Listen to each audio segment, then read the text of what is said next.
기도함으로 시작하도록 하겠습니다. 아버지 하나님 감사드립니다.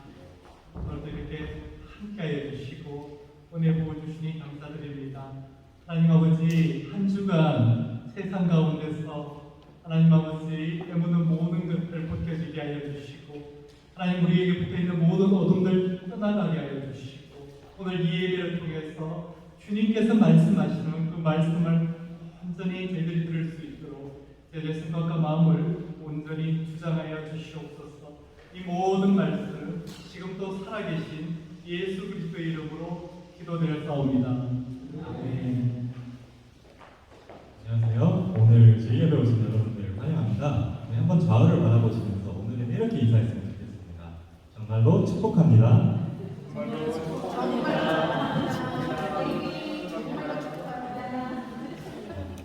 저희 서로를 정말 축복하고 서로를 사랑하고 서로를 섬기는 그런 교회가 되기를 바랍니다. 다 같이 저희 교회라는 찬양 부르면서 다 같이 고백했으면 좋겠습니다. 사랑이 넘치기보다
사랑하는 하나님을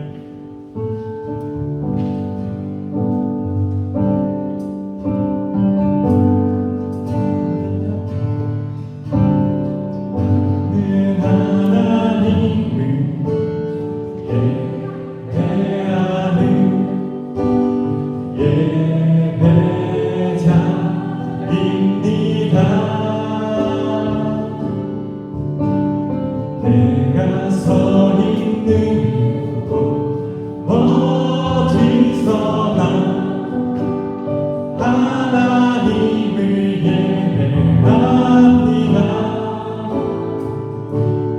내 영혼 거룩한 은혜를 향하여 내 마음 완전한 하나님 향하여 이곳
주님께서 온전하게 하여 주시옵소서. 저희가 주님께서 멀어지지 않도록 주님 늘 저희를 곁에 두시옵소서.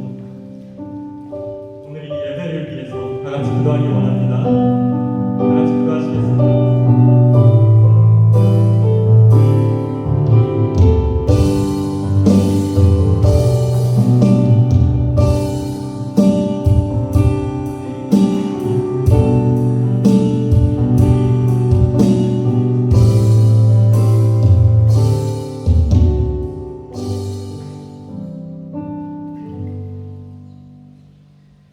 우리가 아직 죄인 되었을 때 그리스도께서 우리를 위하여 죽으심으로 하나님께서 우리에 대한 자기의 사랑을 확증하셨느니라.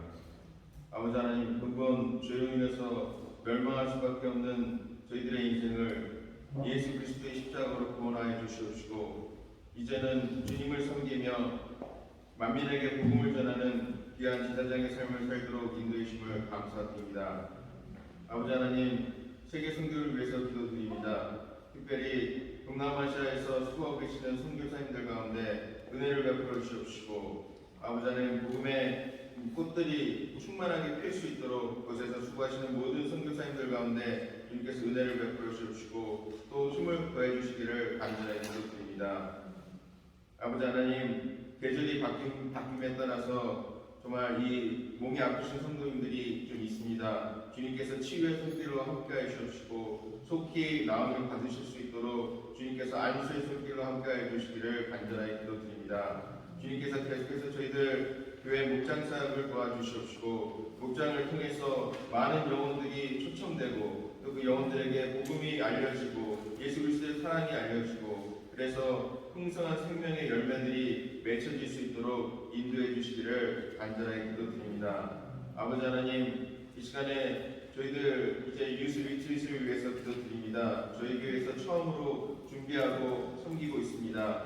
모든 준비 과정 가운데 주님께서 역사해 주시옵시고 준비하시는 손길들을 주님께서 축복해 주셔서 부족한 먹게 채워주시옵시고 참석하는 모든 유스그룹들 아이들 이 리트릿을 통해서 주님을 더욱 깊이 만나고 또 주님을 아버지 하나님 더욱 찬양하고 감사하고 주님과 동행하는 그런 아이들로 성장할 수 있도록 축복하여 주시기를 간절하게 기도드립니다. 아버지 하나님, 예배를 섬기는 종들 가운데도 함께 하시옵시고 동일한 예배의 은혜를 허락해 주시기를 간절하게 기도드립니다. 아버지 하나님, 이 시간에 주님께서 단위의 말씀의 종으로 세우신 원성재 목사님을 붙들어 주시옵시고 오늘 준비하신 말씀을 통해서 저희들이 또 한 주 승리할 수 있는 믿음을 허락하여 주옵소서. 특별히 건강하고 가치 있는 삶을 살기 위해서 저희들이 어떠한 것을 배우고 어떠한 자세로 살아야 되는가를 주님께서 알려주시옵시고 이 귀한 말씀을 붙들고 저희들 또한 한 주를 승리할 수 있는 믿음을 이 시간에 허락해 주시기를 간절하게 기도드립니다.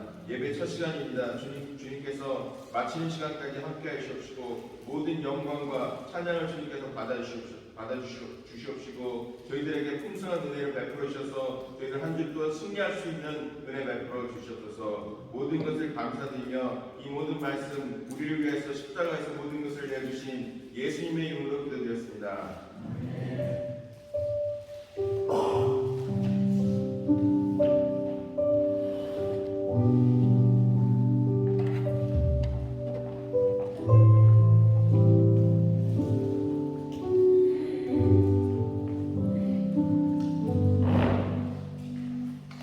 할렐루야, 우리 함께 교회의 말씀 나누는 시간입니다. 오늘 주일 예배에 함께 해주신 모든 분들 주님의 이름으로 축복하고 환영합니다. 우리 옆에 있는 분들에게 다시 한번 인사했으면 좋겠습니다. 사랑합니다. 이렇게. 네. 사랑합니다. 정말 사랑합니다.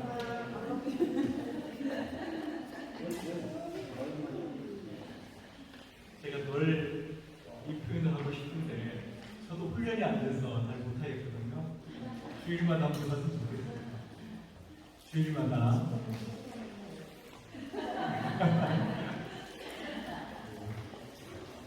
오늘 중교회에 운영위원회가 있습니다. 그리고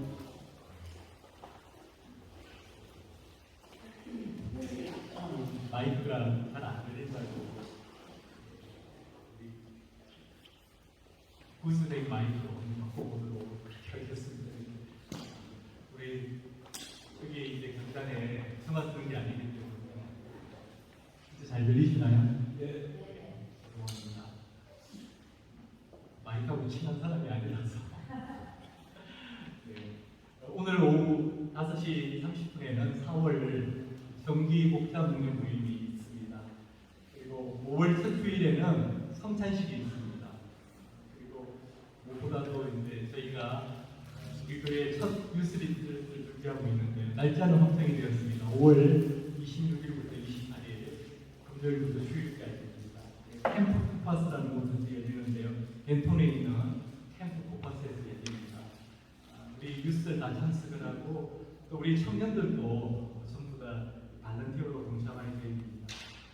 제가 우리 첫 유스리트를 위해서요 게스트 스피커를 우리 달라스에 있는 큰 교회, 그리고 또 오스틴에 있는 큰 교회, 또 휴스턴에 있는 큰 교회 목사님들에게 부탁을 드렸습니다. 우리 교회가 지금 연약한데 첫 게스트 스피커를 좀 보내달라고.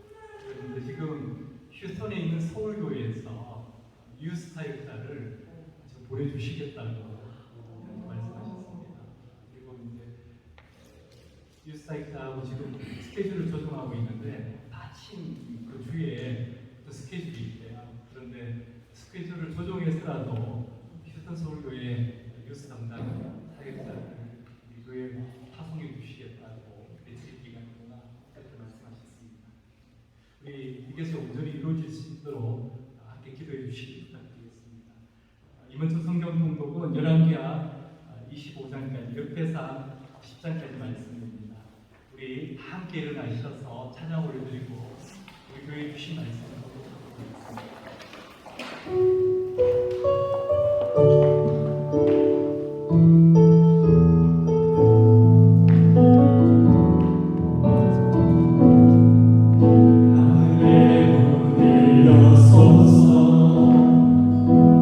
이곳을 주목하소서. 주를 향한 노래가 꺼지지 않으니 하늘을 열고 오소서. 이곳에 임재하소서. 주님을 기다립니다. 기도의 향기가 하늘에 닿으니 주여 임재하여 주소서. 이곳에 오셔서 이곳에 앉으소서. 이곳에서 드리는 예배를 받으소서.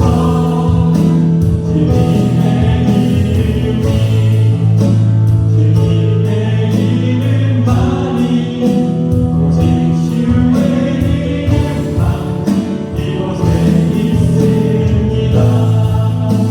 이곳에 오셔서 이곳에 앉으소서. 이곳에서 드리는 예배를 받으소서.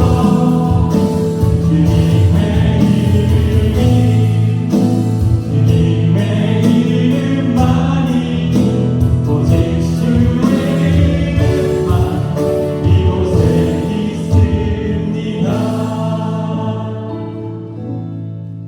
오늘 우리 교회에 주신 말씀 골로새서 1장 1절로부터 8절 말씀 우리 함께 읽도록 하겠습니다. 골로새서 1장 1절로부터 8절 말씀입니다.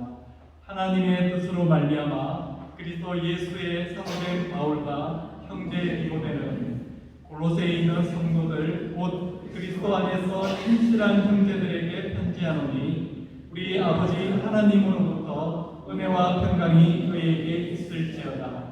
우리가 너희를 위하여 기도할 때마다 하나님 곧 우리 주 예수 그리스도의 아버지께 감사합니다.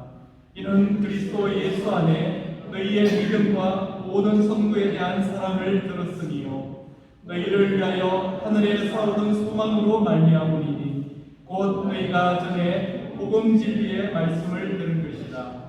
이 복음이 너희에게 이르매 너희가 듣고 참으로 하나님의 은혜를 깨달은 날로부터 너희 중에서와 같이 또한 온 천하에서도 열매를 맺어 자라는도다. 이와 같이 우리와 함께 종된 사랑하는 에바브라에게 너희가 배웠나니 그는 너희를 위한 그리스도의 신실한 일꾼이요 성령 안에서 너희 사랑을 우리에게 알린 자니라. 아멘. 앉으시겠습니다. 아버지 하나님, 오늘도 저희들의 모든 것을 주장하여 주셔서 이곳에 있게 하여 주심에 감사드립니다. 하나님 아버지, 흐트러지고 혼란스러운 우리 삶의 모든 부분들을 오늘 이 시간 잠재워 주시고 정말 우리 삶 가운데 우리의 내면 속에는 하나님이 주시는 그 예수 그리스도의 충만으로 충만할 수 있도록 아버지 하나님 은혜 베풀어 주시옵소서. 제대로 생각과 마음을 사로잡고 있는 모든 악한 것들 떠나가게 하여 주시고 오로지 이 예배에 집중하게 하여 주시고 말씀을 깨닫는 은혜를 허락하셔서 하나님 아버지 이 말씀에 온전히 순종함으로 따라가는 저희들 될 수 있도록 역사하여 주시옵소서. 이 모든 말씀은 지금도 살아계시고 우리의 발걸음을 인도해 가시는 예수 그리스도의 이름으로 기도드렸사옵니다. 아멘. 오늘 설교 제목이 건강하고 가치 있는 삶을 살기 위해서 이렇게 되어 있으니까 혹시 오늘 우리 목사님이 건강 강조 아닌가 이렇게 생각하시는 분이 계실지도 모르는데 그게 아니고요. 영적으로 어떻게 하면 우리가 건강하고 가치 있는 삶을 살 수 있는가 하는 것에서 우리 함께 말씀을 나누도록 하겠습니다. 바다를 항해하는 사람에게 가장 중요한 것은 나침반입니다. 이것이 없으면 목적지로 갈 수 없기 때문입니다. 아무리 배가 크고 빠른 속도로 움직인다 하더라도요, 방향성을 잃어버리면 그 배는 원하는 목적지에 도달할 수가 없습니다. 오히려 망망한 바다 위에서 헤맬 가능성이 더 많다는 것입니다. 우리 인생도 마찬가지라고 생각합니다. 아무리 좋은 조건을 갖추고 아무리 또 많은 것을 소유해도 가야 할 방향이 분명하지 않으면 결국 방황하는 인생으로 끝난다는 것입니다. 아니 우리가 인생의 성공을 더 많이 더 빨리에 두고 있는데도 실제로 그렇지 않다는 것입니다. 아무리 빨리 달리고 아무리 많은 것을 소유해도 내가 이것을 왜 해야 되는지 그 목적을 찾지 못한다면 그 인생은 가치 없는 것이 되어버리고 만다는 것입니다. 남들보다 더 빨리 달리고 더 많은 것을 소유했을 때에 내가 왜 이것을 해야 되는지, 내가 왜 이것을 목적으로 살아야 되는지가 깨달아질 때 우리는 가치 있는 인생, 가치 있는 삶을 살 수 있다는 것입니다. 오래전에 인터내셔널 뉴욕타임즈라는 글에 For the Love of Money에서 돈을 사랑하는 것에 대해서라는 제목의 글이 기고되었다고 합니다. 이 글을 쓴 사람은요, 샘 포크라고 하는 사람인데 이 사람은 아이비리그 중에 하나죠. 콜롬비아 대학을 졸업하고 불과 22살에 월가에 진출했어. 월스트리트 월가에 진출해서 헤지펀드 회사에서 일을 하면서요, 연봉 36만 불이 아니라 연봉 360만 불을 받는 아주 잘 나가는 펀드 트레이더였다고 합니다. 근데 그때 나이가 채 30이 안 됐다고 합니다. 그는 뉴욕의 최고급 아파트에 살고 최고급 차를 굴리고 원하는 것은 무엇이든 누리는 그런 삶을 살았다고 합니다.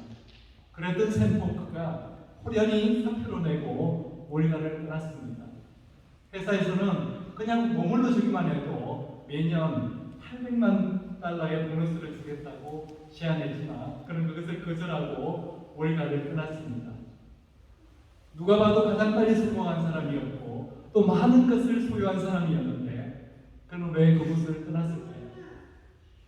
샘 포크의 대답은 다음과 같습니다. 내가 살아야 할 이유가 돈밖에 없다는 사실에 깊은 회의를 느꼈다. 돈에 중독되어 남은 평생을 산다는 것은 비참하고 가치가 없기 때문이다. 그리고 나서 이분이 시작한 것이 바로 그로스리 시립스라고 하는 비영리 단체였습니다. 나중에 에브리티블이라고 하는 이름으로 바뀌긴 했지만 연소득 13,000불이 안 되는 빈곤층 가정에게 먹을 것을 제공하고 건강한 삶을 도와주는 사역을 시작했던 것입니다. 그리고 청소년 교도소를 다니면서 빗나간 청소년들에게 강연을 해주고 그들의 사회복귀를 돕는 사역을 하기도 했습니다. 그러나 그는 옛날 월가에서 살았던 것보다 지금이 더 훨씬 행복하다고 그렇게 고백했던 것입니다. 그는 비로소 올바른 삶의 방향을 설정했던 것입니다. 건강하고 가치 있는 삶을 선택한 것입니다. 샘포크의 고백을 들으면서 깨닫게 되는 것은 세상 사람들이 달려간다고 해서 무작정 따라가서는 안 된다는 것입니다. 무엇을 위해 달리는 것인지, 왜 달려야 하는지를 다시 한번 생각해보고 가야지 후회 없는 삶을 살 수가 있다는 것입니다. 이런 면에서 우리 삶의 방향성은 대단히 중요한 것입니다. 우리가 사는 시대가 혼탁하면 혼탁할수록 앞을 분별하기 힘들면 힘들수록 명확한 방향을 지시해주는 영적인 나침반이 우리 인생에 필요하다는 것입니다. 우리가 이미 알고 있는 것처럼 지금 우리가 사는 이 시대는 굉장히 혼란스럽습니다. 문화적으로도 그렇고 사회적으로도 그렇습니다. 마약과 동성애와 쾌락주의가 범람을 하고 있습니다. 거기다 물질 만능주의가 세상을 지배하고 있습니다. 그래서 돈이면 다 된다는 의식이 우리 사람들의 마음을 사로잡고 있습니다. 무엇보다 우리는 영적으로 혼탁한 시대를 살아가고 있습니다. 절대적 가치가 사라지고 말씀의 권위가 붕괴되고 있습니다. 세상과 교회를 구별할 수 없다고 합니다. 무엇이 진리인지 무엇이 거짓인지가 분별이 안 된다고 사람들은 이야기하고 있습니다. 영적인 혼란의 시대를 살아가고 있다는 것입니다. 이와 같은 때에 우리가 올바른 방향을 설정하지 못하고 인생의 항해를 계속해 나간다면 우리 인생은 결국 바다에서 좌초할 수밖에 없다는 것입니다. 이런 면에서 우리가 이 시대를 살아가면서 우리 인생의 방향성은 무엇이며 우리가 이 인생의 방향성을 가졌을 때 우리 삶에 어떤 열매가 나타나게 되는지 오늘 우리에게 주신 본문을 통해서 함께 살펴보도록 하겠습니다. 바울이 골로새 교회 성도들에게 오늘 이 편지를 보냈을 때는 골로새 교회는 잘못된 신학과 영지주의와 같은 이단의 영향으로 말미암아서 굉장히 심각한 영적 혼란에 빠져 있었습니다. 그때 바울은 어떻게 하면 바른 신앙생활을 할 수 있는지에 대한 영적인 방향성을 제시하고자 이 골로새서를 골로새 교인들에게 보냈습니다. 그런 면에서 이 골로새서는요, 영적인 혼미한 시대를 살아가는 사람들에게 하나님의 방향을 알려주는 나침반이다, 그렇게 소개할 수가 있다는 것입니다. 오늘 여러분과 저의 삶에도 영적으로 건강한 인생의 방향성이 필요하다는 것입니다. 왜냐하면 우리 삶 속에서도 혼미하고 답답한 현실이 많이 있기 때문에 그렇습니다. 열심히 살았는데도 삶의 열매가 없고 오랜 세월을 살았음에도 인생이 허무하게 느껴질 때가 있다는 것입니다. 그 이유는 바로 방향성이 없는 삶을 살아가고 있기 때문에 그렇습니다. 하나님께서 우리 인생에게 허락하신 그 참된 가치를 무시하면서 살아가고 있기 때문입니다. 우리는 인생을 말할 때 주로 시간을 말합니다. 우리 인생은 하루 24시간, 일주일에 7일, 1년에 365일 이렇게 한정된 시간을 살고 있습니다. 만약 평생을 이야기한다면 80년 내지 90년이라고 할 수 있겠습니다. 이와 같이 한정된 시간 속에 살고 있다 보니까 우리의 관심사는 늘 시간입니다. 내가 얼마나 많은 시간을 보냈다, 내가 얼마나 많은 인생을 보냈다, 그렇게 이야기를 합니다. 내 나이가 얼마나? 근데 우리가 많은 시간을 보냈다고 해서 그 인생이 아름다운 것일까요? 저는 그렇게 생각하지 않습니다.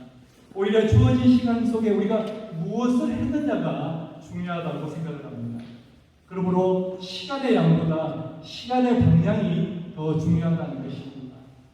우리 인생은 방향이 중요하다는 것입니다. 좀 오래된 책이긴 하지만요, 스티븐 코비가 쓴 책 중에 소중한 것을 먼저 하라는 책이 있습니다. 죄송합니다. 스티븐 코비는요, 저희가 막 사회생활을 시작할 때 성공하는 사람들의 7가지 습관이라고 해서 힌트를 친 그런 저자입니다. 거기에 보면 시계와 나침반에 대한 예화가 하나 소개되어 있습니다. 자신의 딸 마리아가 셋째 아이를 낳은 후에 아버지에게 불평을 들어놓았다고 합니다. 이 아이 때문에 자기가 시간을 다 빼앗긴다는 것입니다. 나가서 친구도 만나야 되고 일도 해야 되고 쇼핑도 해야 되는데 이 아이 때문에 자기가 그것도 할 수 없다는 것입니다. 이 불평을 듣고 있던 스티븐 코비가 이렇게 딸에게 충고를 했습니다. 딸아, 정해진 시간 안에 모든 것을 다 할 수는 없단다. 지금 이 순간 너에게 가장 소중한 것이 무엇이냐? 아기가 아니냐? 그렇다면 편안한 마음으로 아기에게만 집중하며 시간을 보내거라. 네가 이 아이의 엄마가 된 사실이 기쁘다는 것을 이 아기가 느끼도록 해줘라. 지금 너에게 그만큼 소중한 것은 없단다. 그리고 한마디를 더 붙였다고 합니다. 시간을 관리하지 말고 달력에 매여 살지 말고 너의 내면의 나침반을 따라 살아라. 이렇게 아버지가 딸에게 충고를 해주었다고 합니다. 진짜 우리 인생에게 소중한 가치가 무엇인지를 확인하고 그것에 집중하라는 충고였습니다. 우리에게 주어진 시간에 할 수 있는 것은 한계가 있습니다. 그러나 진짜 가치가 있는 것이 무엇인지를 결정하게 된다면 우리는 그 가치가 있는 삶을 살기 위해서 달려갈 수가 있다는 것입니다.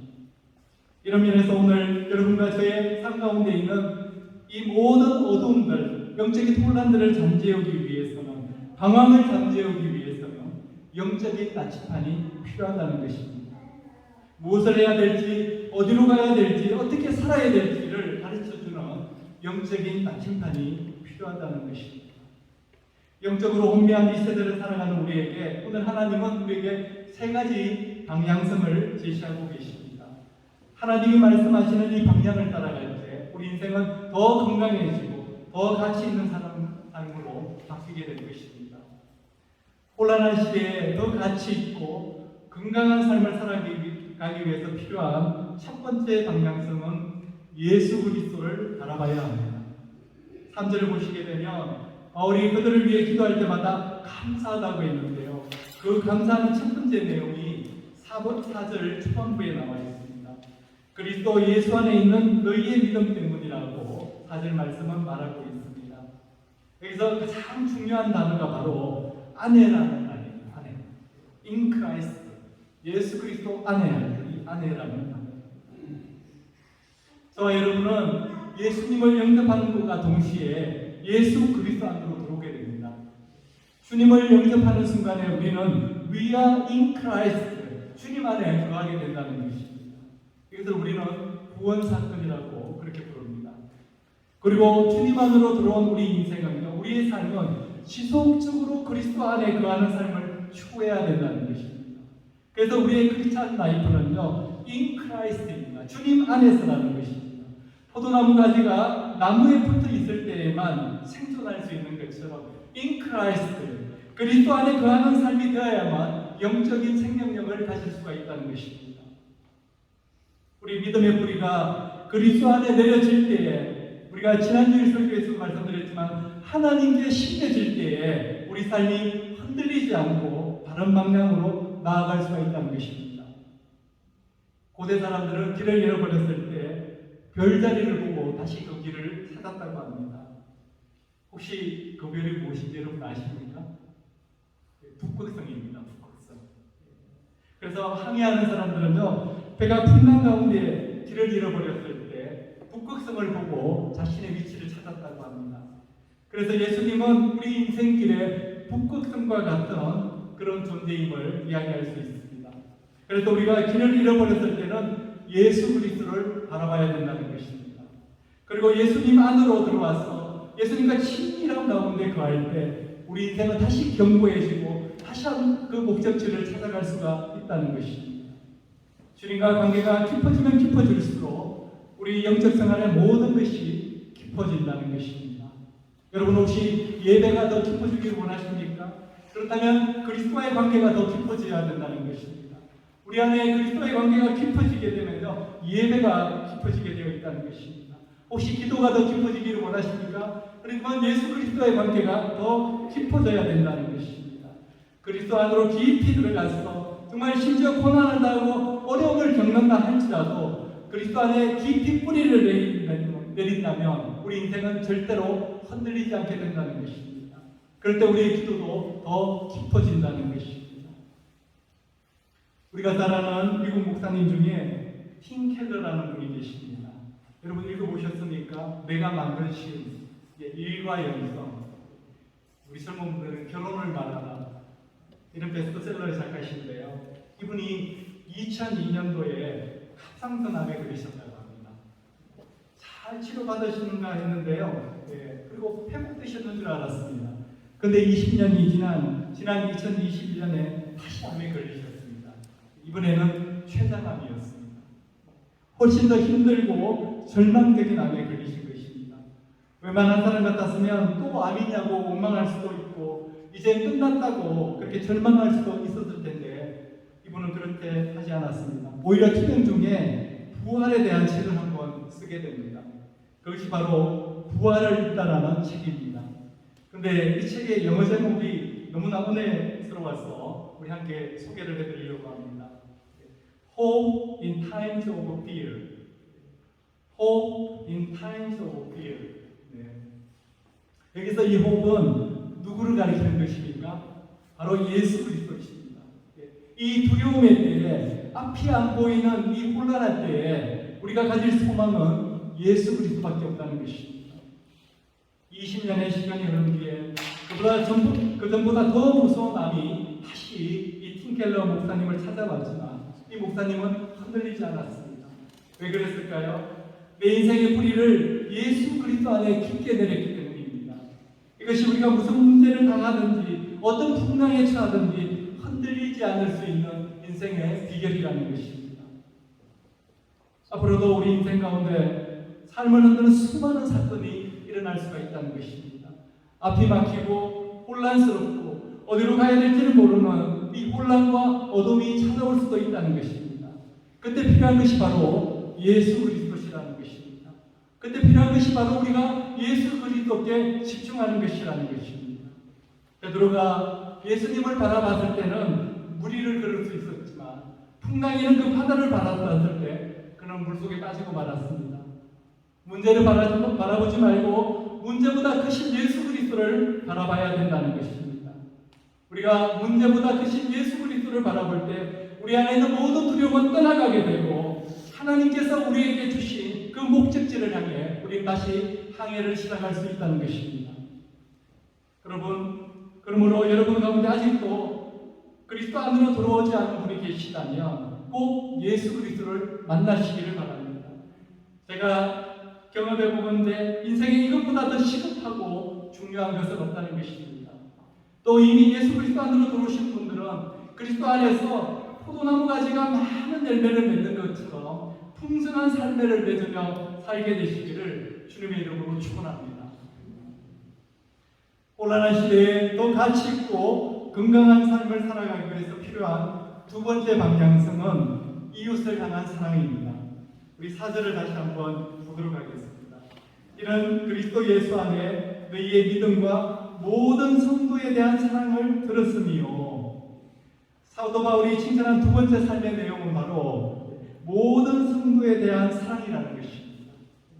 골로새 교회 성도들이 갖고 있는 모든 성도에 대한 사랑을 사도 바울은 칭찬하고 있습니다. 여기에서 우리는 형제 자매를 위한 사랑, 수평적인 관계를 향한 삶의 방향성을 발견할 수가 있습니다. 흔히 교회 안에서 이렇게 말씀하는 분이 계십니다. 주로 다른 분들과 관계가 좋지 않은 분들이 이런 말씀을 하시는데요. 나는 하나님과의 관계에는 문제가 없어. 사람하고 관계가 뭐 그렇게 중요해. 하나님과 관계만 제대로 하면 되지. 이렇게 말씀하시는 분들이 계신데요. 과연 그 말이 옳을까요? 그렇지 않습니다. 우리가 생명의 상 공부할 때도 배웠지만요. 수평적으로 이웃과의 관계가 잘못된 경우는 수직적으로 하나님과의 관계도 바르지 못하다는 것입니다. 그렇다면 하나님과의 관계가 바르다는 것을 보여주는 가장 분명한 증거가 무엇이겠습니까? 바로 형제와 자매를 사랑하는 것입니다. 성경이 그렇게 말씀하고 있습니다. 우리 요한일서 4장 20절 말씀 함께 읽어보도록 하겠습니다. 요한일서 4장 20절입니다.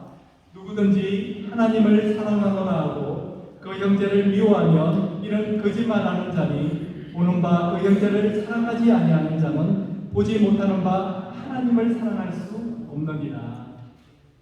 눈에 보이는 형제도 사랑하지 못하면서 눈에 보이지 않는 하나님을 사랑한다고 하는 것은 윗선이고 거짓이라는 것입니다.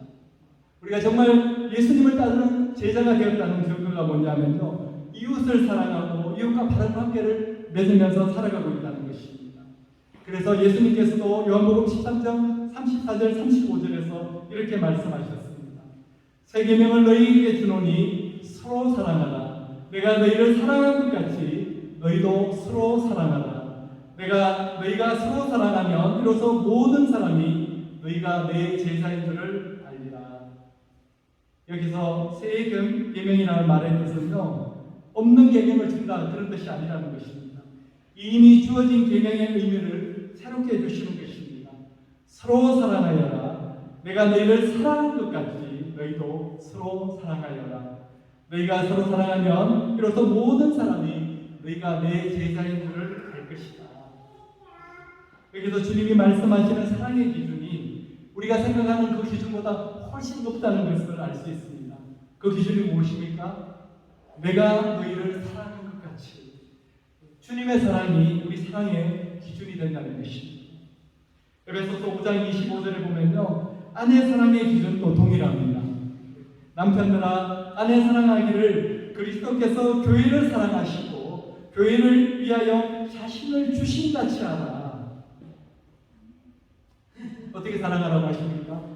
자신을 주신 같이. 우리가 아내를 사랑한다고 말하면서요, 기념일에 꽃 한 나무를 사다 주고 평소에 집 청소나 설거지 몇 번 거들어주는 것으로 우리가 아내를 사랑한다고 해서는 안 된다는 것입니다. 그런 정도가 아니라 어떻게 해요? 자신을 주신 같이 목숨을 바친 것처럼 사랑하라는 것입니다. 목숨을 바쳐서 사랑하라는 것입니다. 이 기준에 비춰보면요, 저를 포함해서 여기에 계신 남자분들은 다 실격자들입니다. 그렇지 않습니까? 실격자가 아닌 분이 한 분 계실 것 같은데, 우리 김병문 목사님.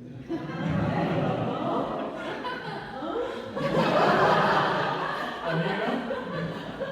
그러면 박상원 목사님 어떠세요? 박상민 목사님 계시네요. 우리 조혜 형제는 실격자가 아닌 것 같은데.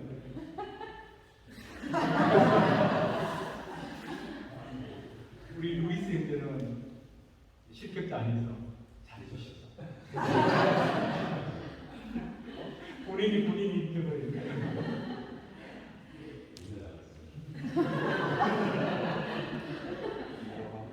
우리는 다 실격자들입니다.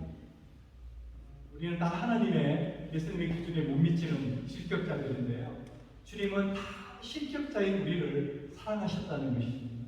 왜 그러냐면요, 주님의 사랑에는 조건이 없기 때문에 그렇습니다. unconditional. 우리를 사랑하는데 조건을 달지 않으셨습니다. 우리가 다 죄인인데도 불구하고, 우리가 다 연약하고 부족한데도 불구하고 우리를 사랑하셨다는 것입니다. 또 주님의 사랑은요, 먼저 우리에게 다가오신 사랑이라는 것입니다. 우리가 다가갈 때까지 기다리신 것이 아니라 주님이 우리에게 먼저 다가오셨다는 것입니다. 복음이 바로 그것입니다. 주님이 우리에게 찾아온 것이 바로 복음이라는 것입니다. 주님은 우리가 건강하고 가치 있는 삶을 살도록 해주시기 위해서 주님 자신의 모든 것을 우리에게 쏟아부어 주신 것입니다. 희생적인 사랑, 이게 바로 십자가에서 보여주신 주님의 사랑이라는 것입니다. 만일 여러분과 제가 이 주님과 같은 사랑으로 누구를 사랑하게 된다면요, 우리 가정 행복하지 않을 수가 없다는 것입니다. 우리가 사는 이 세상 밝아지지 않을래야 밝아지지 않을 수가 없다는 것입니다. 이 세상의 모든 허물을 다 덮어주고 덮어줄 수 있기 때문입니다. 그러므로 우리도 예수님처럼 누구를 만나든지 먼저 다가가기를 권면해 드립니다. 먼저 사랑해 주시기를 권면해 드립니다. 거절을 두려워하지 마시고 먼저 품어주시고 먼저 사랑해 주시면 그것이 예수님 그리스도의 사랑을 실천하는 삶이라는 것입니다.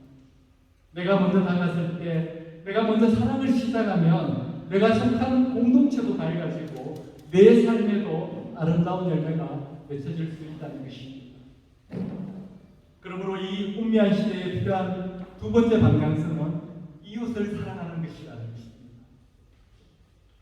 혼란한 시대에 더 가치 있고 더 건강한 삶을 살아가기 위해서 필요한 세 번째 방향성은 천국을 바라보는 것입니다. 5절을 우리 함께 보도록 하겠습니다. 너희를 위하여 하늘에서 얻은 소망으로 말미암으리니 곧 너희가 전에 복음 진리의 말씀을 들은 것이라.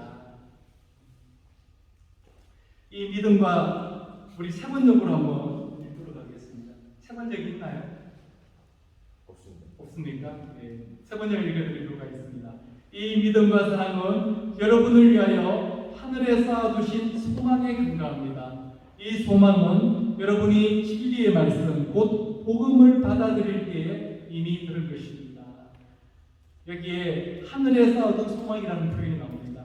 이 말은요, 하나님이 우리를 위해서 천국에 준비해 두신 그 소망을 말하는 것입니다. 예를 들면 어떤 것이 있을까요?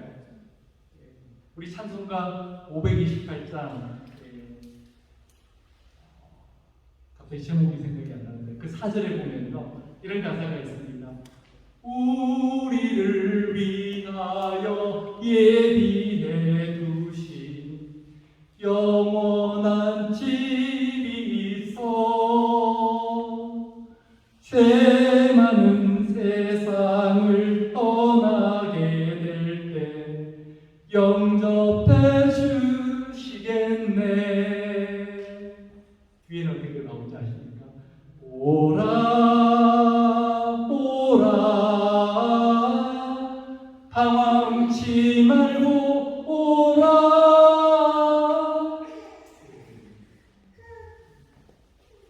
우리를 위해서 예비해 두신 영원한 집, 천국의 집이 있다는 것입니다. 그리고 또 어떤 것들이 있을까요? 이 세상에서는 얻을 수 없는 영원한 안식과 완전한 평안이 있다는 것입니다. 이것이요, 우리 하나님께서 우리를 위해서 천국에 예비해 두신, 준비해 두신 소망의 내용이라는 것입니다.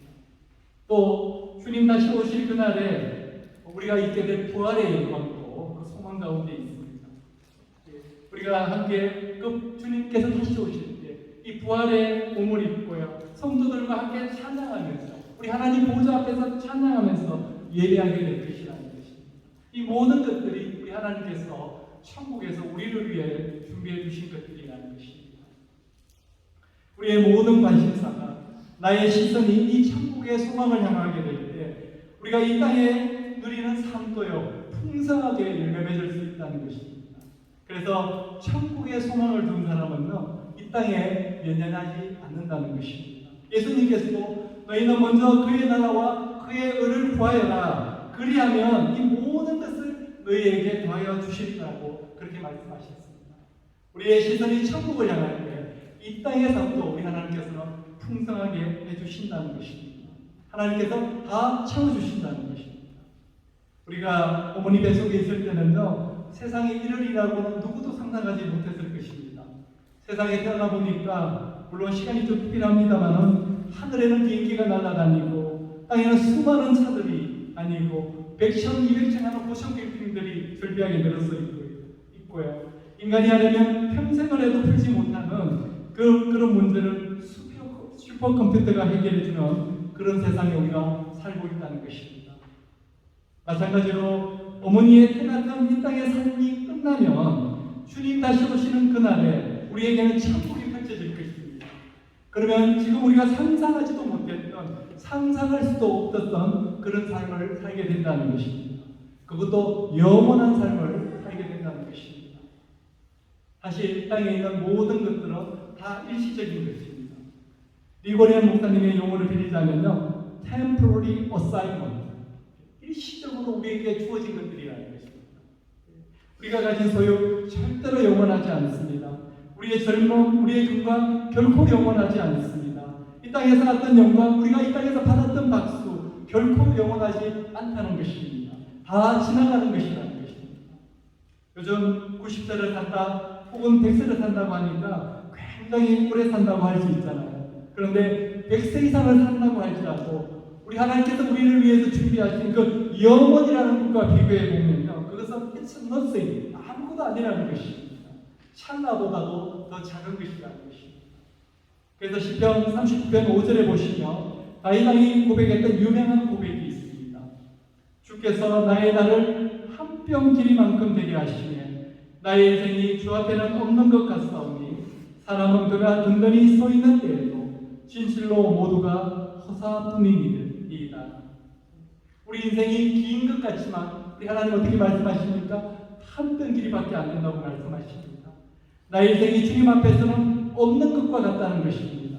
점 하나 찍어놓은 것보다 더 작다는 것입니다. 한순간이라는 것입니다. 6절과 7절을 계속 읽어드리도록 하겠습니다.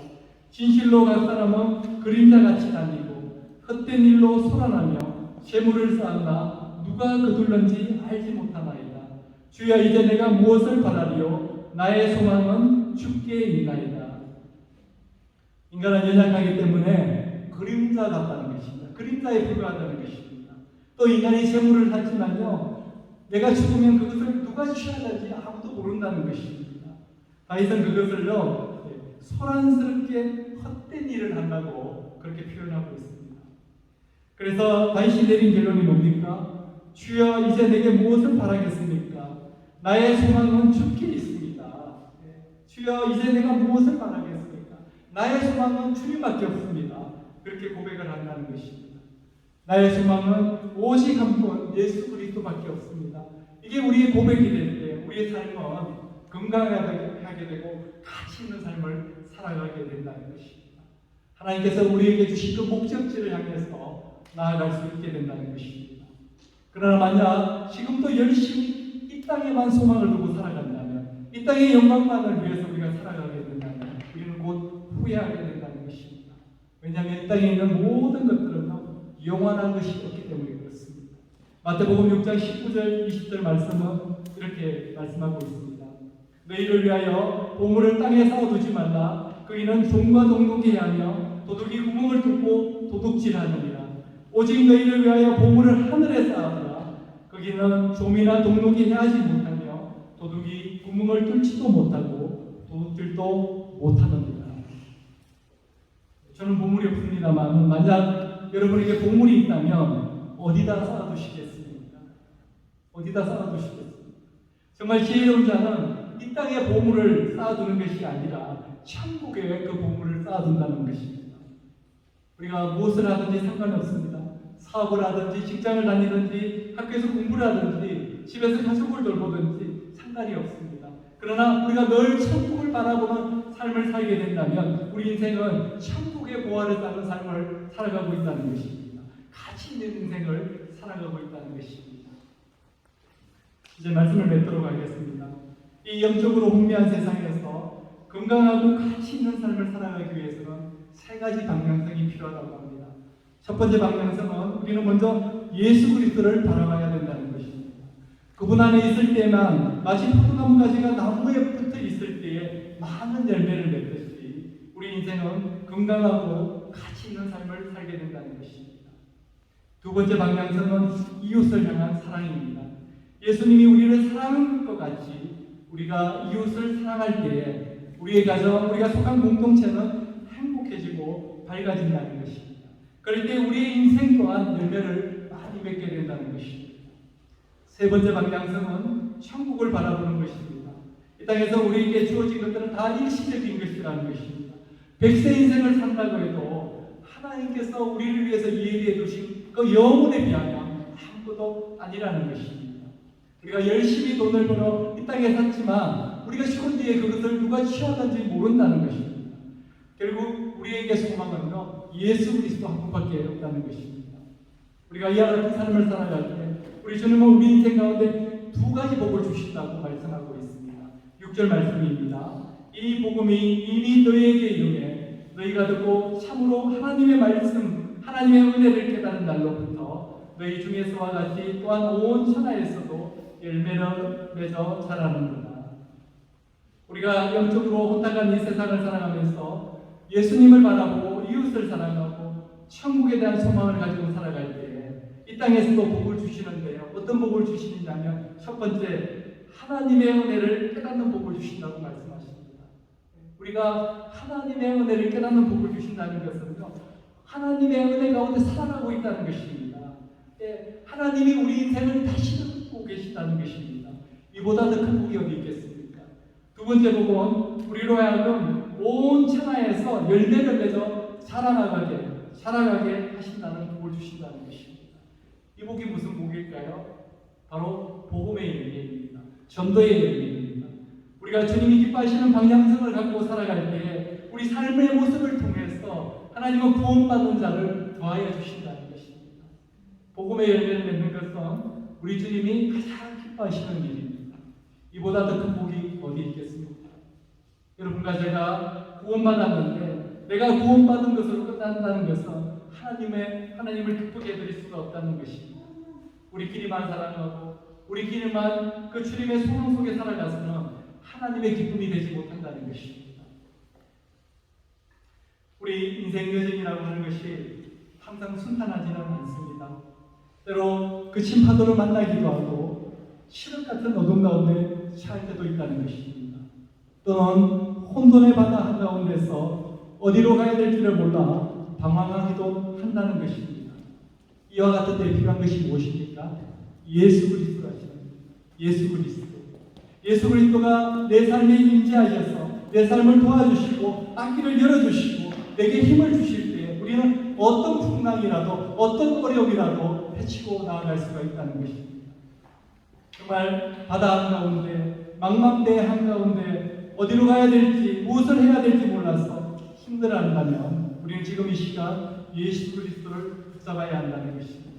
그분께 내 인생의 모든 것을 맡겨드려야 한다는 것입니다. 그럴 때 우리 예수 그리스도는 우리에게 참된 인생의 방향을 제시해 주시고 우리의 방향을 인도해 주신다는 것입니다. 혹시 아직 그분을 만나지 못했다면 오늘 이 시간 그분을 붙잡으시길 바랍니다. 그분에게 내 인생의 주인이 되어달라고 간절히 기도하시기 바랍니다. 그럴 때 그분은 우리와 함께 나의 남은 인생의 항해를 시작하실 것입니다. 혹시 아직도 이 땅의 모든 소망을 두고 사는 분이 계십니까? 그렇다면 눈을 들어 하늘을 바라보시기 바랍니다. 이 땅의 소망을 두기보다는 영원한 천국의 소망을 두고 그곳에 갔을 때 우리 주님을 만났을 때 주님께 칭찬 듣는 삶을 사시기를 간절히 기도합니다. 무엇보다 지금 여러분과 저에게 진짜 필요한 것은 우리 주님의 임재라는 것입니다. 예수 그리스도시라는 것입니다. 비록 나는 연약하지만 지금 내가 가진 것은 보잘것없지만 내 인생 가운데 주님께서 임재하여 주신다면 주님께서 충만하게 부어주신다면 우리는 모든 것을 감당할 수 있고 모든 어려움을 넘어설 수 있다는 것입니다. 그러므로 우리가 하나님 앞에 구해야 될 가장 소중한 기도는 주님의 충만, 주님의 임재를 구하는 기도입니다. 주님으로 충만할 때 세상이 두렵지 않게 되고 주님으로 충만하게 될 때 세상이 부럽지 않게 되고 주님으로 충만하게 될 때 나의 약점은 더 이상 약점이 아니라 우리 주님의 자랑거리가 된다는 것입니다. 우리 그 주님을 붙들고 우리 주님이 우리에게 주신 그 목적지까지 끝까지 항해해가는 저와 여러분이 되기를 주님의 이름으로 축원합니다. 이렇게 기도하겠습니다. 아버지 하나님 감사드립니다. 오늘도 이렇게 부족한 중에 입술과 하나님 그 생각과 마음을 통해서 우리 하나님께서 우리 교회에 꼭 필요한 말씀을 주시니 감사드립니다. 우리 영적으로 혼란함이 있게 주님이 주시는 이 세 가지 방향성 그 방향을 따라서 나아가는 자들이 되게 하여 주시옵소서.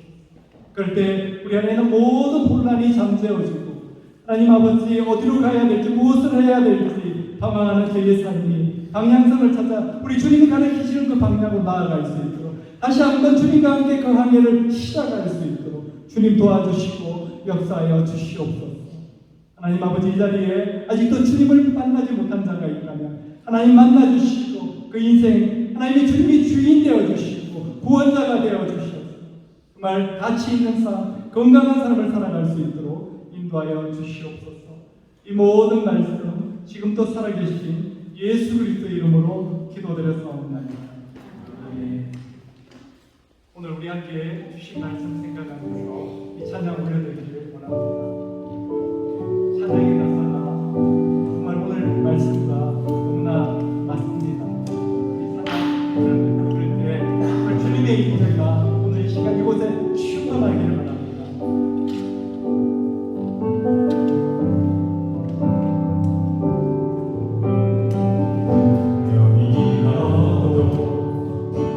공허하지 않는 것은 예수 안에 난 만족하니라. 가난하여도 부족하지 않는 것은 예수 안에 오직 나는 부요하니라.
발걸음 가운데 힘 주셔서 하나님의 은혜가 있는 곳으로 아버지 하나님 볼 수 있는 하나님 그 은혜를 허락하여 주심에 감사드립니다. 오늘도 기쁨의 마음으로 사원하는 마음으로 물질을 올려드리는 이 모든 손길들 하나님 축복하여 주시고 은혜 베풀어 주시옵소서. 하나님 아버지 그 손길들마다 그 가정들마다 그 일터마다 잘되게 하여 주시고 형통의 복을 부어 주시옵소서. 하나님 아버지 우리 교회에 아픈 자들이 육신에 무너짐이 있는 자들이 있습니다. 하나님 아버지 그 육신 가운데 회복의 은혜를 허락하여 주시옵소서. 여호와 라파를 경험하는 하나님의 은혜를 부어 주시옵소서. 이 모든 말씀 예수 그리스도의 이름으로 기도드렸사옵나이다. 아멘. 제가 한국을 다녀와서 사실 그냥 실수도 하고 어떻게 해야 될지도 모르는 그런 일주일을 지났는데요. 이제 조금 들어온 것 같습니다.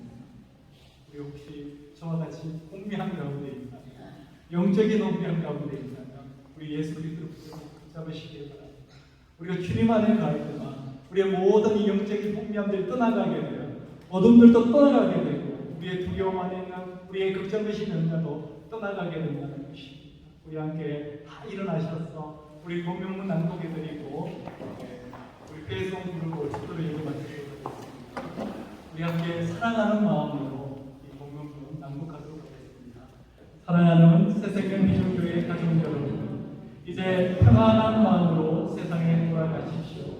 선한 일에 용기를 가지며 악을 악으로 갚지 마십시오. 항상 연약한 자를 도우며 병든 자를 찾아보며 곤란당하는 것을 위로하십시오. 모든 사람을 존경하며 주님께 봉사하고 주님을 사랑하십시오. 모든 일을 믿음과 사랑으로 행하며 어떤 일에도 소망을 포기하지 마십시오. 그리고 거룩하신 성령께 순종하여 기쁨과 감사의 생활을 해나가십시오. 우리 하나님 아버지는 여러분을 항상 도와주실 것입니다. 우리 함께 배송 올려드리도록 하겠습니다.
지금은 우리 주 예수 그리스도의 크신 은혜와 하나님 아버지의 놀라우신 사랑과 성령의 교통하심, 인도하심, 보호하심 오늘 이 자리에 있는 모든 성도들 머리 위에 그리고 그 가정과 일터 위에 지금부터 영원토록 함께 하시기를 주님의 이름으로 축원하옵나이다.